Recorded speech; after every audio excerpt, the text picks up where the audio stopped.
कमाई करते हो, नौकरी करते हो, सर्विस करते हो, कुछ तो प्राप्त करते होगे।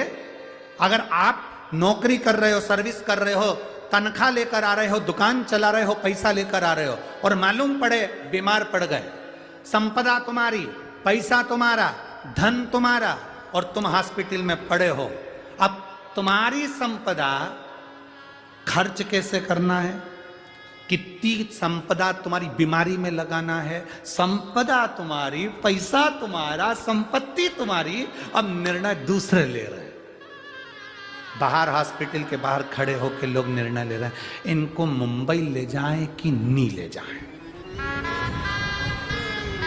इनको सोलापुर दिखाने ले जाएं कि नहीं ले जाएं। पैसा तुम्हारा, धन तुम्हारा, दौलत तुम्हारी, मेहनत कर करके तुम मर गए, हॉस्पिटल में पड़े हो, पैसा तुम्हारा, दौलत तुम्हारी, धन तुम्हारा, और निर्णय ले रहे हैं दो चार लोग खड़े होकर।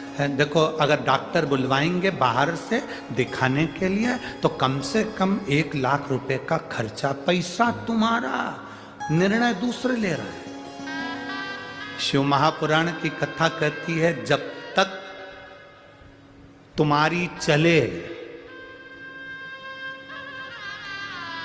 जब तक तुम्हारे घर में चले, और जब तक तुम्हारा शरीर चले, तब तक ये 2 हाथों से दान भी करो, पुण्य भी करो, भजन भी करो और कीर्तन भी करो।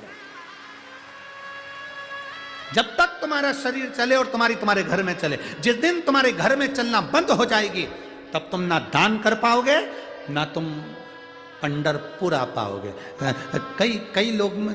कई लोग वारकरी के अंतर्गत जब लोग वारी करने के लिए जब आते हैं तो उनका मन होता है, हम भी जाएं पंढरपुर पैदल, हम भी जाएंगे आषाढ़ी एकादशी पे, हम भी जाएंगे। इतने में बहुएं खड़ी हो जाती हैं, कहीं मत जाना, तबीयत ठीक नहीं है तुम्हारी, 2 बार हॉस्पिटल में दिखा लिया है, चेक करवा लिया है, शरीर अब ऐसा बचा नहीं है, जाने के लायक है नहीं जाओगे।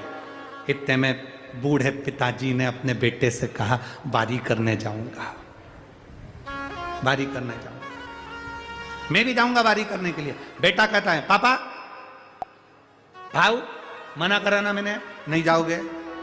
क्यों नहीं जाऊंगा, इतनी दूर पैदल नहीं जाना, भीड़ बहुत होती है, जा नहीं पाओगे, पैदल इतना चल नहीं पाओगे। पिता का मन हो रहा है, मां का मन हो रहा है, पर औलादों के आगे चुप।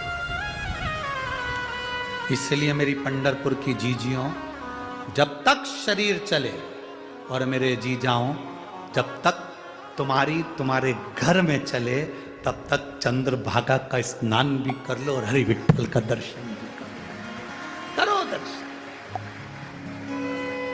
जब जय जय जय